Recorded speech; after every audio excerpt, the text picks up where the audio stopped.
Hello everyone, welcome to our YouTube channel All in One Vibes. ಯಾರ್ಯಾರೆಲ್ಲ video ನೋಡ್ತಿದ್ದೀರಾ ಹಾಗೆ ಒಂದು ಲೈಕ್ ಕೊಡಿ, ಸಬ್ಸ್ಕ್ರೈಬ್ ಮಾಡ್ಕೊಳ್ಳಿ, ಪಕ್ಕದಲ್ಲಿರೋ ಬೆಲ್ ಐಕನ್ನ ಕ್ಲಿಕ್ ಮಾಡಿ. ಇವತ್ತಿನ ರೆಸಿಪಿ ಬಂದ್ಬಿಟ್ಟು ಪನ್ನೀರ್ ಗ್ರೇವಿ ಹೇಗೆ ಮಾಡೋದು ಅಂತ ತೋರಿಸ್ತಾ ಇದ್ದೀನಿ. ಪನ್ನೀರ್ ಗ್ರೇವಿನ ಮಾಡೋದಕ್ಕೆ ನಾನು ಒಂದು ಈರುಳ್ಳಿ, 2 ಟೊಮೆಟೊ, 1 ಕ್ಯಾಪ್ಸಿಕಮ್, ಹಾಗೆ 2 ಮೆಣಸಿನ್ಕಾಯಿ, ಶುಂಠಿ, ಬೆಳ್ಳುಳ್ಳಿ, ಹಾಗೆ ಸ್ವಲ್ಪ ಬಾದಾಮಿ ಮತ್ತು ಗೋಡಂಬಿನ ನೆನೆಸಿಟ್ಕೊಂಡಿದ್ದೀನಿ.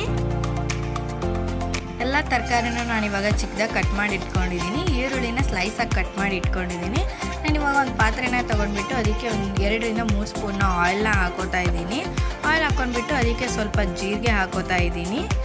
ಹಾಗೆ ಕಟ್ ಮಾಡಿ ಇಟ್ಕೊಂಡಿರೋಂತಹ ಈರುಳ್ಳಿನ ಹಾಕ್ತಾ ಇದ್ದೀನಿ. ಇವಾಗ ಈರುಳ್ಳಿ ಹಾಕ್ಬಿಟ್ಟು ಚೆನ್ನಾಗಿ ಅದು ಒಂಥರ ಗೋಲ್ಡನ್ ಬ್ರೌನ್ ಬರೋವರೆಗೂ ಫ್ರೈ ಮಾಡ್ಕೋಬೇಕು. ಈರುಳ್ಳಿ ಫ್ರೈ ಆದಮೇಲೆ ಇದಕ್ಕೇನೆ ನಾನು ಇವಾಗ ಟೊಮೆಟೊನ ಕೂಡ ಹಾಕೋತಾ ಇದ್ದೀನಿ. ಟೊಮೆಟೊ ಮತ್ತು ಈರುಳ್ಳಿ ಎರಡು ಸ್ವಲ್ಪ ಚೆನ್ನಾಗಿ ಫ್ರೈ ಆದಮೇಲೆ ಇದಕ್ಕೇನೆ ಇವಾಗ ನಾನು ಶುಂಠಿ ಮತ್ತು ಬೆಳ್ಳುಳ್ಳಿನ ಕೂಡ ಹಾಕೋತಾ ಇದ್ದೀನಿ. ಚೆನ್ನಾಗಿ ಒಂದ್ಸತಿ ಫ್ರೈ ಮಾಡ್ಕೋಬೇಕು. ಅದಾದಮೇಲೆ ಇದಕ್ಕೇನೆ ಒಂದು 4 ಹಸಿ ಮೆಣಸಿನ್ಕಾಯಿ ಕೂಡ ಹಾಕೋತಾ ಇದ್ದೀನಿ.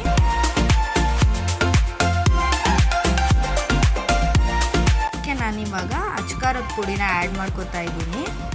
1 ಸ್ಪೂನಷ್ಟು ಅಚ್ಕಾರದ ಪುಡಿನ ಹಾಕೋತಿದ್ದೀನಿ, ಹಾಗೂ 1 ಚಿಟಿಕೆಯಷ್ಟು ಅರಿಶಿನ ಹಾಕೋತಾ ಇದ್ದೀನಿ. ಸ್ವಲ್ಪ ಸಾಲ್ಟ್ ಕೂಡ ಆ್ಯಡ್ ಮಾಡ್ಕೋತಾ ಇದ್ದೀನಿ ಇದಕ್ಕೆ.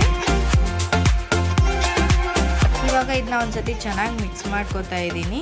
ಚೆನ್ನಾಗಿ ಮಿಕ್ಸ್ ಮಾಡ್ಕೊಂಡಾದ್ಮೇಲೆ ಇದನ್ನ ಸ್ವಲ್ಪ ತಣ್ಣಗಾಗಕ್ಕೆ ಬಿಡಬೇಕು. ಸ್ವಲ್ಪ ಬಿಸಿ ಇರುತ್ತಲ್ಲ, ಸೊ ತಣ್ಣಗಾದ್ಮೇಲೆ ಇದನ್ನು ನಾನೊಂದು ಮಿಕ್ಸಿಗೆ ಹಾಕ್ಕೊಂಡು ಪೇಸ್ಟ್ ಥರ ಮಾಡ್ಕೋತಾ ಇದ್ದೀನಿ.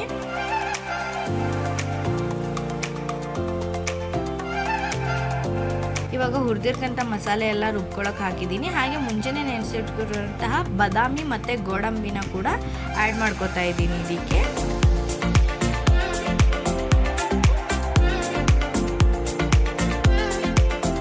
ಅದೇ ಪಾತ್ರೆಗೆ ನಾನು 1 ಸ್ಪೂನಷ್ಟು ಆಯಿಲ್ನ ಹಾಕಿದ್ದೀನಿ.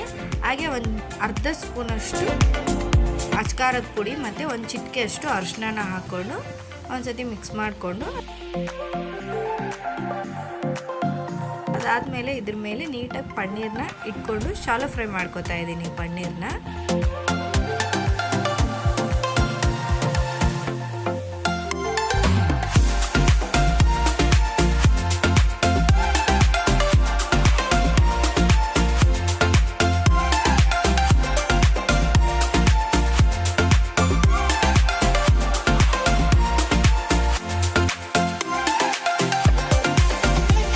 ನಾನು ಮಸಾಲೆನೇ ಕೂಡ ರುಬ್ಬಿಟ್ಕೊಂಡಿದ್ದೀನಿ.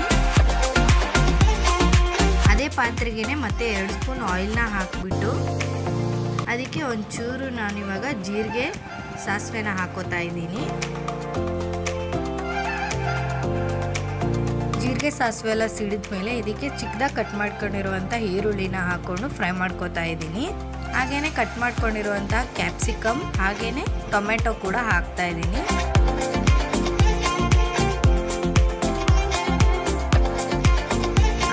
ಚೆನ್ನಾಗಿ ಫ್ರೈ ಮಾಡ್ಕೋತಾ ಇದ್ದೀನಿ. ಇವಾಗ ನಾನು ಗೋಲ್ಡನ್ ಬ್ರೌನ್ ಆಗಬೇಕು ಈರುಳ್ಳಿ, ಹಾಗೆ ಕ್ಯಾಪ್ಸಿಕಮ್ ಕೂಡ ಸ್ವಲ್ಪ ಹಸಿ ವಾಸನೆ ಹೋಗೋ ಥರ ಚೆನ್ನಾಗಿ ಫ್ರೈ ಮಾಡ್ಕೋತಾ ಇದ್ದೀನಿ. ಅದಾದಮೇಲೆ 1 ಸ್ಪೂನಷ್ಟು ಖಾರನ ಹಾಕ್ತಾ ಇದ್ದೀನಿ. ಅಚ್ಕಾರದ ಪುಡಿನ ನಾವು ಪೇಸ್ಟ್ ಮಾಡಬೇಕಾದ್ರೂ ಹಾಕಿರೋದ್ರಿಂದ ಸ್ವಲ್ಪ ನೋಡ್ಕೊಂಡು ಹಾಕಬೇಕು. ಹಾಗೆ 1 ಚಿಟಿಕೆಯಷ್ಟು ಅರಿಶಿನ, ಹಾಗೆ ಸ್ವಲ್ಪ ಕೊರಿಯಂಡರ್ ಪೌಡರ್ನ ಕೂಡ ಆ್ಯಡ್ ಮಾಡ್ತಾ ಇದ್ದೀನಿ. ಹಾಗೆಯೇ ಸ್ವಲ್ಪ ಇದಕ್ಕೆ ಮ್ಯಾಗಿ ಮಸಾಲನ ಕೂಡ ಆ್ಯಡ್ ಮಾಡ್ಕೋತಾ ಇದ್ದೀನಿ. ಇದರಿಂದ ರುಚಿ ಚೆನ್ನಾಗಿ ಬರುತ್ತೆ, ಅದಕ್ಕೋಸ್ಕರ ಆ್ಯಡ್ ಮಾಡ್ಕೋತಾ ಇದ್ದೀನಿ. ಇದು ನಿಮಗೆ ಬೇಡ ಅಂದರೆ ಸ್ಕಿಪ್ ಮಾಡ್ಬೋದು, ಆಪ್ಷನಲ್. ಇವಾಗ ಚೆನ್ನಾಗಿ ಒಂದ್ಸತಿ ಫ್ರೈ ಮಾಡ್ಕೋತಾ ಇದ್ದೀನಿ. ಫ್ರೈ ಮಾಡ್ಕೊಂಡಾದ್ಮೇಲೆ ಇದಕ್ಕೆ ರುಬ್ಬಿಟ್ಕೊಂಡಿರುವಂಥ ಮಸಾಲಾನ ಹಾಕ್ತಾ ಇದ್ದೀನಿ. ಇದನ್ನು ಕೂಡ ಚೆನ್ನಾಗಿ ಮಿಕ್ಸ್ ಮಾಡಿಕೊಂಡು ಒಂದು ಕುದಿ ಬರೋವರೆಗೂ ಇಟ್ಕೋಬೇಕು. ಅದು ಎಣ್ಣೆ ಬಿಡಬೇಕು.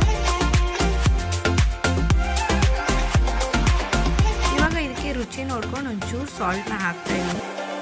ಸ್ವಲ್ಪ ಕಸೂರಿ ಮೇಥಿ ಕೂಡ ಆ್ಯಡ್ ಮಾಡಿಕೊಂಡು ಕಲಿಸ್ಕೊತಾ ಇದ್ದೀನಿ. ಒಂದು ಕುದಿ ಬರಬೇಕು. ಅದಾದಮೇಲೆ ನಾವು ಪನ್ನೀರ್ನ ಆ್ಯಡ್ ಮಾಡ್ಕೊಳ್ಳೋಣ. ಇವಾಗ ನೋಡಿ ಚೆನ್ನಾಗಿ ಕುದೀತಾ ಇದೆ. ಇವಾಗ ನಾವು ಪನ್ನೀರ್ನ ಆ್ಯಡ್ ಮಾಡ್ಕೋತಾ ಇದ್ದೀವಿ.